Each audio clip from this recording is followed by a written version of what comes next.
პირველ რიგში მოგესალმებით ყველას. მადლობას გადავუხდით პირველ რიგში კურსის მის ორგანიზატორებს, მის არაჩვეულებრივ მშრომელს, რომ განედურებს ასეთი დღესასწაულებით და ფესტივალებით და წავიკითხავთ ჩვენს ტექსტს. და მადლობა ჩემს ყოლადღებას, ვისაც აღწერდა და ჩემს თვითონ ოჯახს. მადლობა დედიკოს. არდაბადებული ბავშვის ლოცვა.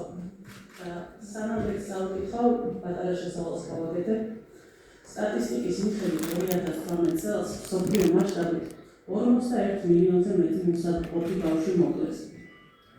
შორს ვარ წავიდეთ საქართველოში 2024 წელს 14884 აბორტი ჩატარდა, საიდანაც 64 არასრულწლოვანს გაუკეთეს. არაოფიციალური რიცხვი გაცილებით მეტია და უცნობია. აბორტი ეს არის ერების გენოციდი და იმედი მაქვს, რომ ამ ლექსის მერე ბევრი დედა უარს იტყვის აბორტით შვილის მოკლას. ლექსი ეძღვნება აბორტის მსხვერპლ ბავშვებს.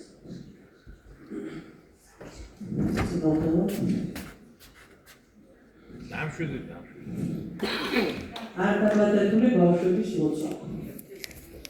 დედაო ჩვენო, რომელი ხარ მიწასა ზედა, ცათაშინა ვართ, მოგვაშორეთ შენს გულს აბორტით.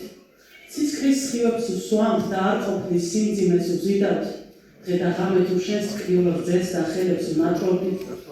ჩვენ მხოლოდ პური არსობისა გვინდოდა შენგან, მიტევებასაც აქეთ გთხოვდით ყოველ სისხამს და ჩვენი შეხვედრა ქვეყნად მაინც ვერაფრით შედგა ისე გაგჩეხეს და გაგვაწევეს შენი სისხლიდან. გევედრებოდით და გეხსენით ბოროტისაგან, როცა შენს გულთან კვეთდნენ განით, გგლეჯდნენ მაშებით, რომ გვენატრები დედა ჩვენო ბარათებს ვატანთ, თვალს და შენს ნაცვლად ციურ მანტელებს ვეთამაშებით. განსაცდელისგან დაგვიხსენი, რადგან თავადვე განუცდელებად ყოფნა გვიწევს ახლა წლებია, როცა ცუდად ვართ ვნატრობთ უფრო და ვპატარავდეთ ჩვენი სულების შენს სამოთხეს იტოცებიან. დედაო ჩვენო, რომელი ხარ მიწასა ზედა, ნახე ღმერთს აკვნათ სისარტყელა ჩვენთვის გაუბამს.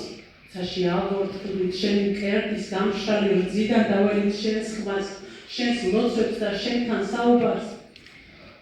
როცა სამყარო იძინებს და ბავშვით მშვინავს, როცა ვარსკვლავით ანათებენ ცათა ეშელონს.